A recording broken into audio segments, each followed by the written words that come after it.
Viver para agradar os outros ou viver para si mesmo? Essa dúvida acompanha muitas pessoas ao longo da vida. À primeira vista, parece simples. Deveríamos buscar nossa felicidade. No entanto, o mundo social é complexo, e o desejo de ser aceito, amado e reconhecido é profundamente humano. A busca por equilíbrio entre o cuidado de si, o cuidado do outro e o respeito mútuo é um desafio constante. A psicologia explica que o ser humano é, por natureza, um ser social. Segundo a teoria da autodeterminação, desenvolvida pelos psicólogos Edward Deci e Richard Ryan, existem 3 necessidades psicológicas básicas: autonomia, competência e relacionamento. A autonomia nos convida a agir de acordo com nossos valores e interesses. O relacionamento fala sobre a importância de vínculos genuínos. E a competência se refere ao sentimento de sermos capazes em nossas ações. Quando estas 3 necessidades são equilibradas, o indivíduo experimenta bem-estar. Ignorar qualquer uma delas, em especial o relacionamento, pode gerar sofrimento. Mas esquecer da autonomia, ou seja, de viver de acordo com aquilo que é verdadeiro para si, também gera frustração profunda. Muitas vezes, tentamos agradar aos outros para evitar o desconforto do conflito, a dor da rejeição, ou simplesmente porque aprendemos, desde pequenos, que sermos aceitos era uma questão de sobrevivência emocional. Não é errado querer ser querido, mas viver apenas para ser aprovado é um caminho perigoso. A filósofa alemã Hannah Arendt nos lembra que a responsabilidade primeira de cada indivíduo é com a própria consciência. Quando abdicamos de nossas convicções para nos moldarmos a expectativas externas, perdemos algo essencial: a nossa integridade. Por outro lado, viver apenas para satisfazer a si mesmo, sem considerar o impacto de nossos atos sobre os outros, é uma expressão de egocentrismo. O egocêntrico vê o mundo como palco para suas vontades, esquecendo que a liberdade individual termina onde começa o direito do outro. A filosofia de Immanuel Kant é clara nesse sentido. Agir eticamente é agir de forma que o comportamento possa ser universalizado, ou seja, que respeite a dignidade de todos os envolvidos. Assim, surge a linha tênue entre autocuidado, egocentrismo e cuidado com o próximo. O autocuidado saudável é aquele que nos permite estar inteiros, equilibrados e presentes no mundo. Cuidar de si é um ato de respeito à vida que nos habita. Descansar, se nutrir emocionalmente, dizer não quando necessário, tudo isso são gestos de amor próprio. A psicologia positiva, movimento iniciado por Martin Seligman, reforça que o bem-estar individual é construído tanto através do cultivo de emoções positivas, quanto pela construção de relações significativas. Autocuidado não é se isolar do mundo, mas criar condições internas para agir nele com consciência e generosidade. Já o egocentrismo distorce essa busca. Transforma o cuidado de si em prioridade absoluta, em detrimento das necessidades dos outros. Um exemplo simples: cuidar da saúde é um ato de autocuidado.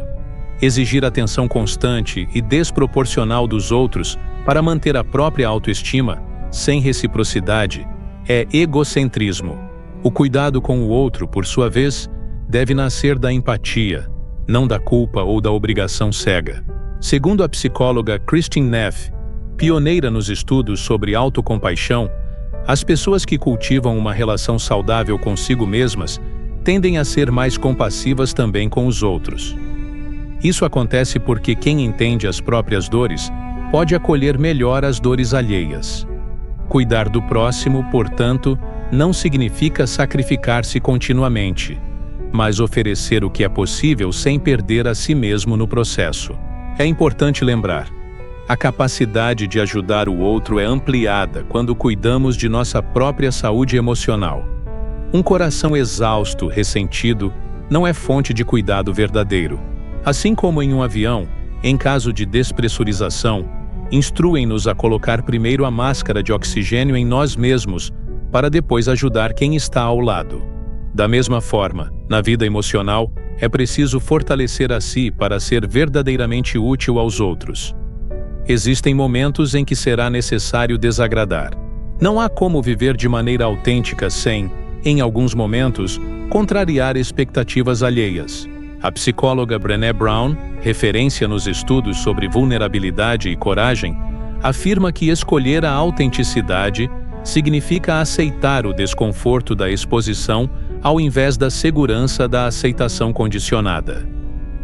Dizer não pode desapontar, mas também é uma forma de ensinar ao outro onde estão nossos limites.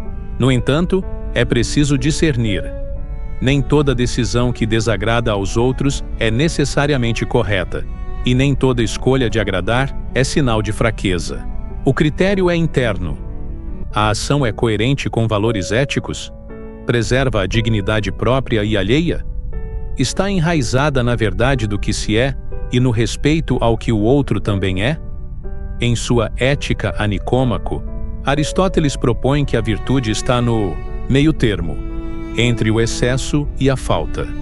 A coragem, por exemplo, é o meio entre a imprudência e a covardia.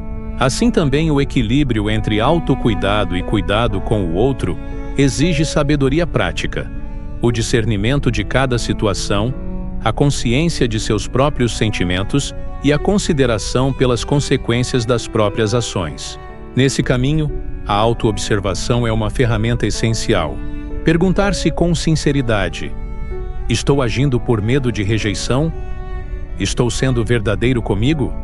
Estou respeitando o outro em sua dignidade?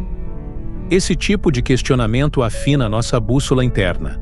A meditação, o diário pessoal, a terapia, são práticas recomendadas pela psicologia contemporânea para desenvolver essa autoconsciência. Importante também é lembrar que erros acontecerão.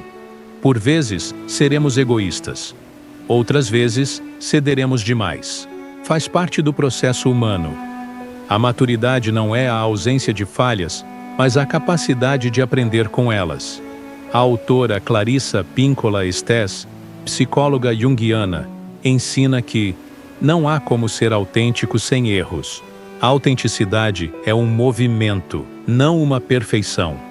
Assim, o convite é a construção de uma vida onde o centro não é nem o outro, nem o eu isoladamente, mas a relação viva entre ambos. Onde cuidar de si é também um presente ao mundo, pois permite uma presença mais lúcida, mais inteira. E onde cuidar do outro não é anulação, mas um gesto de humanidade compartilhada. Viver é, afinal, uma dança entre a escuta de si e a escuta do mundo. Uma dança que pede sensibilidade, coragem e, sobretudo, gentileza. Consigo mesmo e com os outros. Que cada escolha, cada passo, possa se aproximar desse equilíbrio dinâmico, sabendo que o caminho se faz caminhando, e que, como dizia Carl Rogers, um dos grandes nomes da psicologia humanista, a curiosa contradição é que, quando me aceito como sou, então posso mudar. Que as imagens que acompanharem estas palavras inspirem não apenas o olhar, mas também o coração de quem assiste. Que cada espectador encontre, dentro de si, a resposta serena para este dilema antigo. Viver agradando ao outro, sim, mas sem deixar de ser fiel a si. Viver agradando a si mesmo, sim, mas sem esquecer da beleza que existe em ser ponte para o bem dos que estão ao redor. No fim, talvez a vida não peça perfeição, mas presença. E que essa presença seja, a cada dia, um pouco mais amorosa, um pouco mais consciente. E você? Em que momento da sua vida percebeu que precisava escolher entre agradar os outros e ser fiel a si mesmo? Como essa decisão impactou o seu caminho? Se gostou desse vídeo, se inscreva no nosso canal para não perder futuros vídeos e dê um like, para nos ajudar. Até a próxima!